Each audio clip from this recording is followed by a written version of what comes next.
The snow had come early that year. It clung to the fence posts like bone-white moss and coated the roofs of the town's empty buildings, muting every sound until the world felt half swallowed by silence. On the edge of that silence stood a man, coat flapping like an old flag in the wind, watching the gray hills beyond the churchyard. His face was worn raw from cold and grief, though he had long since stopped calling either by name. He hadn't spoken to anyone in 3 days, not since the telegram came folded once as if that could soften the message. His brother's name was on the top line. The word deceased came 4 words later. He'd buried 2 others before this. So when he heard the knock on the barn door that morning, a sound soft but steady, like someone too cold to knock any harder, he thought it might be the wind. Until it came again. Then a voice. "Please, sir." A pause. A shift of boots on snow. "We're hungry." The door creaked when he opened it. The frost on the handle bit into his palm. And there they stood, 6 of them. Children by the look of it, though the oldest might have been near 15. The youngest clung to her sister's skirt and said nothing. They were thin, hollow-eyed, shivering. One had a bloodied strip of fabric tied around his ankle. Another's shoes had been cut open at the toes to let her feet grow, though it seemed they hadn't. The man stared at them for a long time. He didn't ask where they came from. Didn't ask why no adult stood behind them. The answer was in the way they stood together, but barely, as if whatever had kept them upright was wearing through fast. He turned without a word and went back inside. The children didn't follow at first. Only when they saw the smoke begin to rise from the chimney did they inch forward, their steps uncertain. Inside the house was plain. A pot-belly stove burned low, giving off more light than warmth. The man set a kettle on top and opened a tin of beans with a quiet scrape. He didn't speak. Neither did they. When he finally set the pot in the middle of the table, it was with mismatched spoons and chipped bowls, but the children didn't seem to notice. They ate like creatures starved of more than food, as if kindness itself was foreign. He poured them water from a tin pail, sat in the corner, watched the snow out the window. Only when the youngest began to cry soft from exhaustion did he move.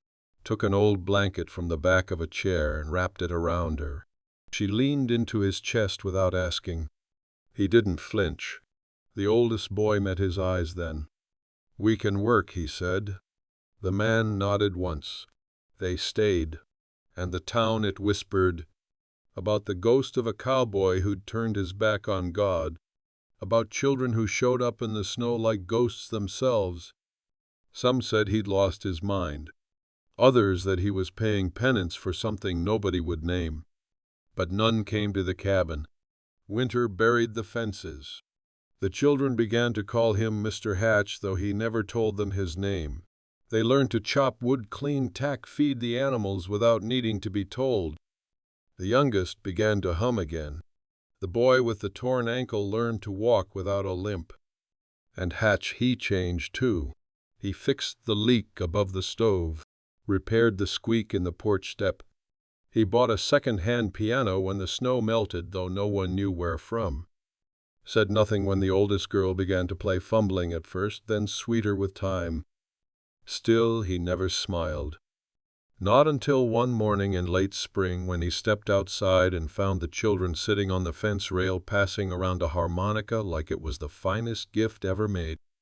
The sun caught the lines in his face as he watched them, and though he didn't speak, didn't move, something in him softened. The wind didn't bite as hard that day. The spring thaw came slow, peeling winter from the land like scabs from old wounds. Mud ran thick between the hoof tracks, and the trees on the ridge wore their first soft green. Out in the pasture, the mare gave birth to a wobbly-legged foal. The children stood around it in awe, the youngest reaching out to touch its damp, velvety ear. Hatch didn't stop her. They'd begun calling her Rosie. He didn't know why. He hadn't asked any of their names. Names meant permanence. Names meant risk. But slowly they gave them anyway, whispered between each other and eventually to him. Eli, the oldest boy who sharpened tools with quiet precision. Mabel, the piano girl who spoke little but watched everything.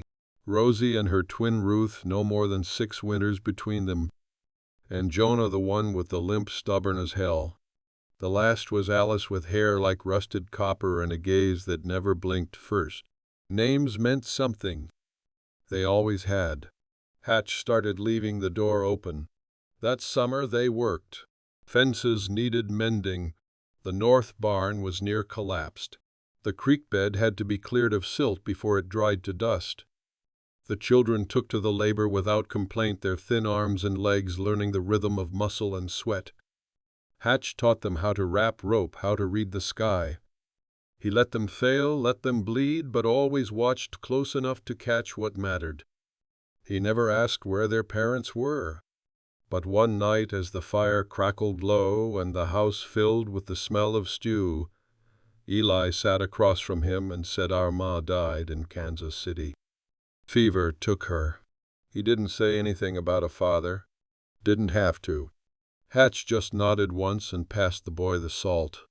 When the rains came, the house leaked again. The roof had been patched so many times it was more patch than roof.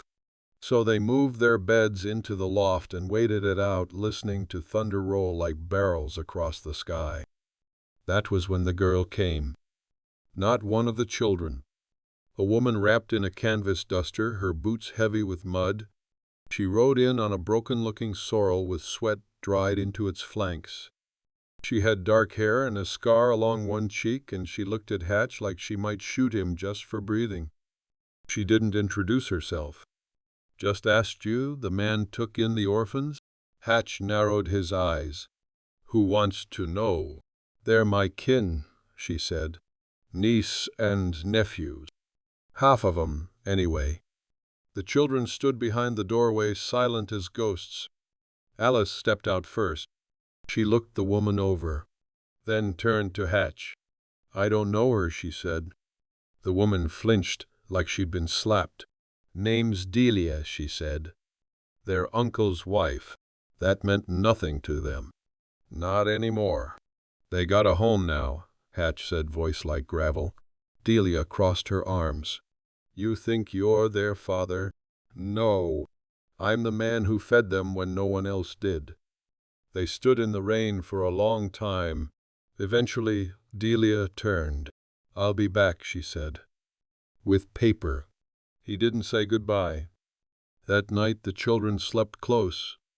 And for the first time Hatch dreamed of his brothers not as they died but as they lived, laughing in a hayloft, drunk on homemade cider, young and cruel and golden in the sun. He woke before dawn and found Mabel sitting at the piano, her hands resting on the keys like she was afraid to wake them.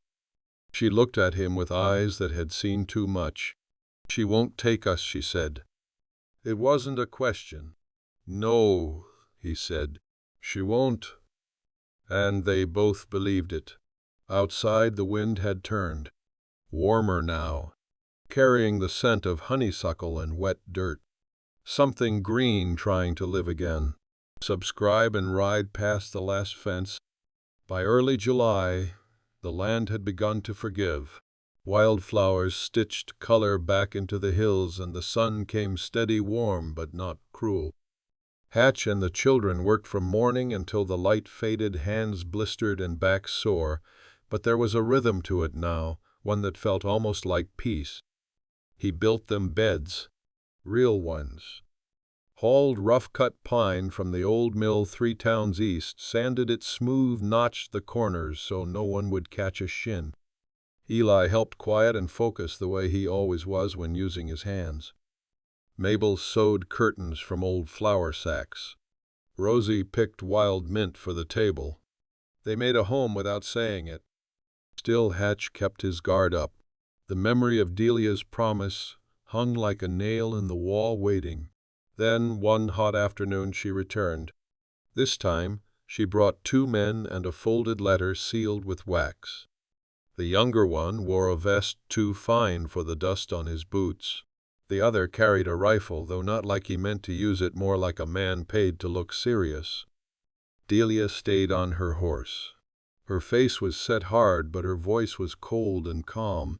"I've come with the documents," she said, "signed by the judge in Ellis County. Says I got legal claim." The children stood behind Hatch, silent. The man with the letter cleared his throat. "We're not here to cause trouble, sir. But by law they're hers." "No law raised them," Hatch said. "No law fed them or taught them how to fix a fence or made a bed for them when they were coughing blood in January." Delia's jaw twitched. "You think you know better, some old cowboy living in the middle of nowhere?" "I know when a child's afraid to sleep," he said. "And I know when they're not anymore." She slid off the horse, eyes flicking toward Mabel. "You remember me," she said. Mabel stared, then shook her head. "You gave me bruises," she said. "Not food." Delia's face went white. The man with the letter stepped forward, voice lower now. "Sir, if you've got any proof, any witnesses, we can take this to another court." Hatch didn't answer. He looked to the children. Just looked. Alice stepped forward. "We don't want her," she said, her voice rough but steady. "We want to stay here." Jonah nodded. "We got jobs. We help. We're not in the way." Rosie took Hatch's hand, small and sure.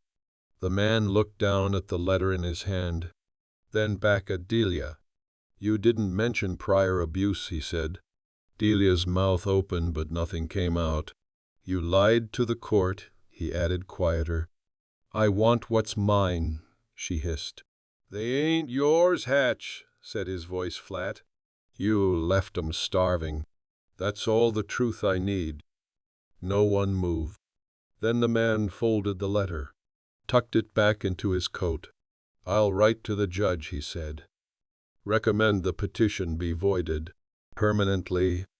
Delia spat in the dirt, but she got back on her horse. She didn't look back. The rifleman tipped his hat.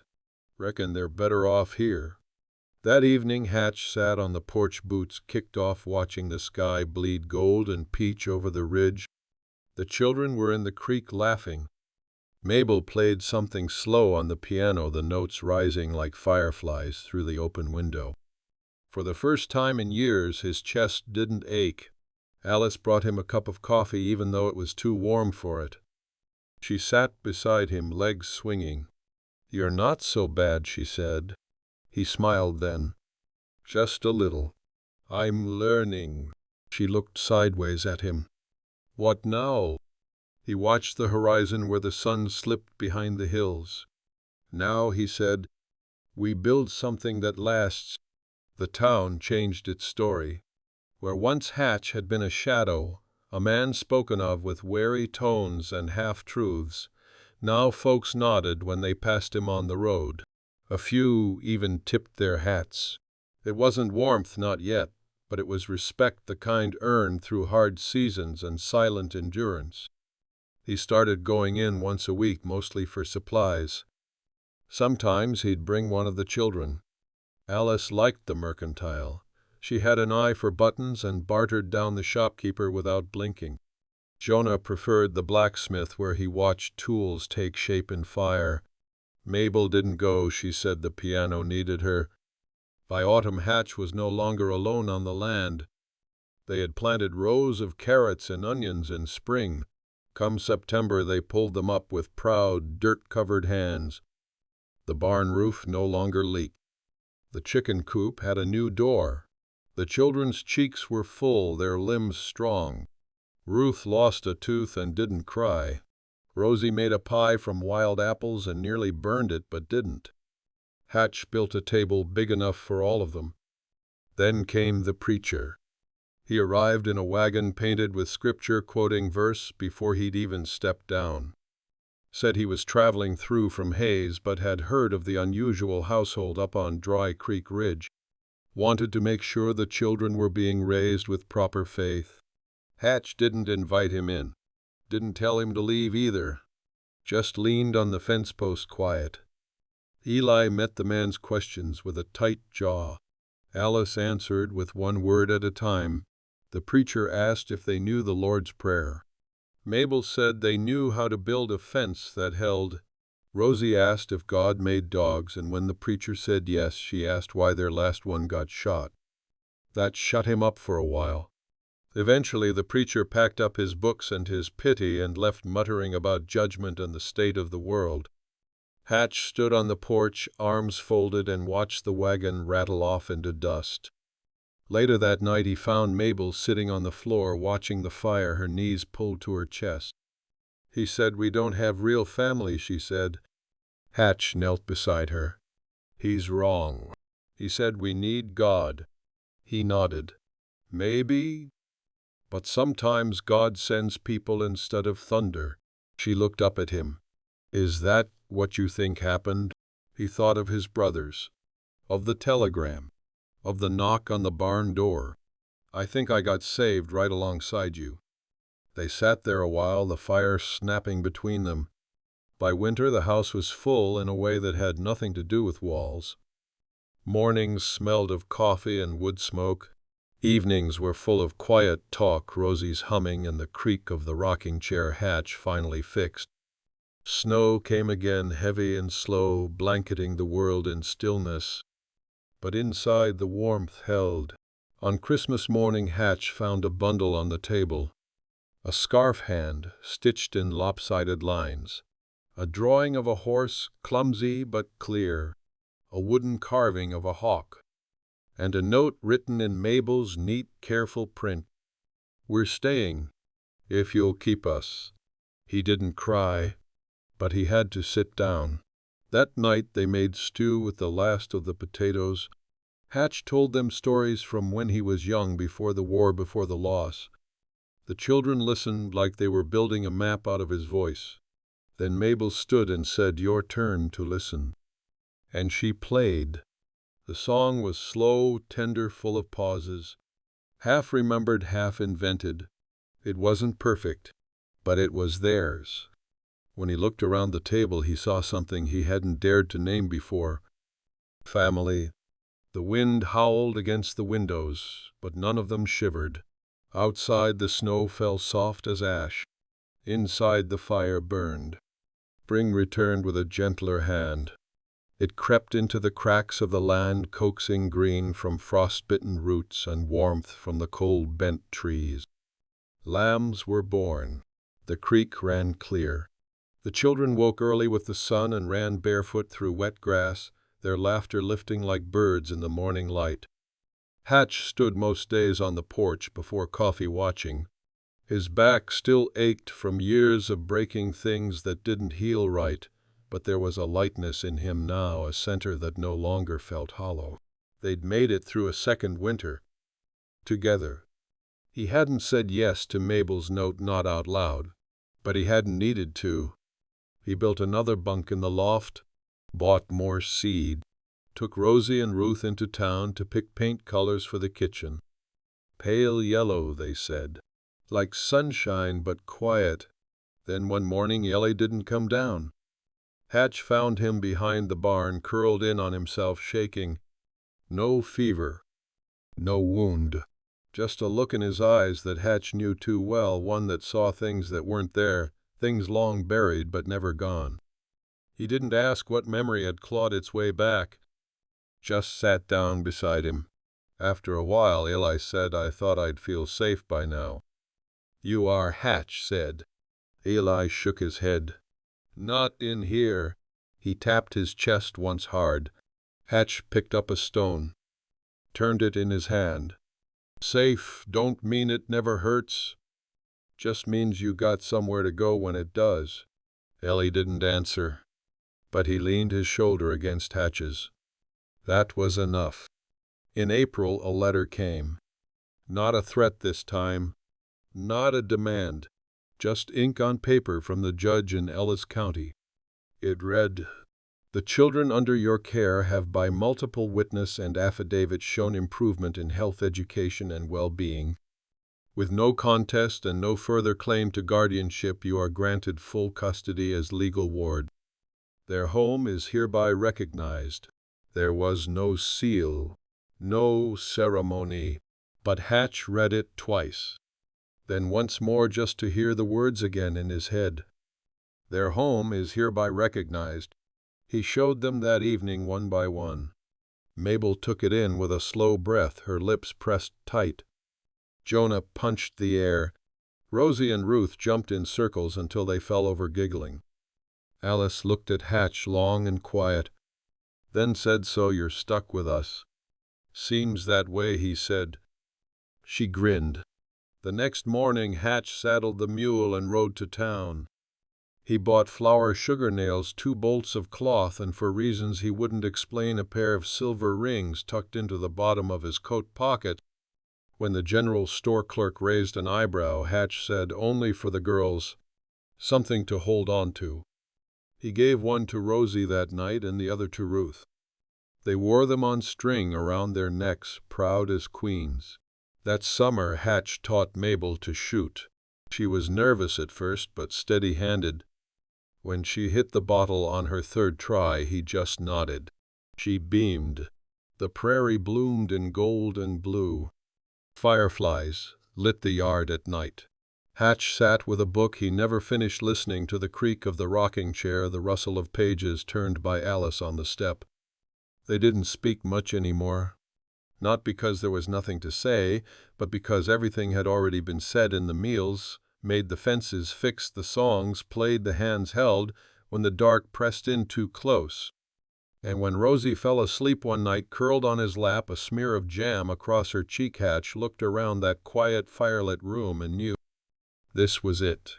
This was what he'd been waiting for without even knowing. The land outside still held its harshness. Drought would come again. So would loss, sickness, the 1,000 unnamed griefs that life brought. But they had a roof. They had names. They had each other. And sometimes that was enough.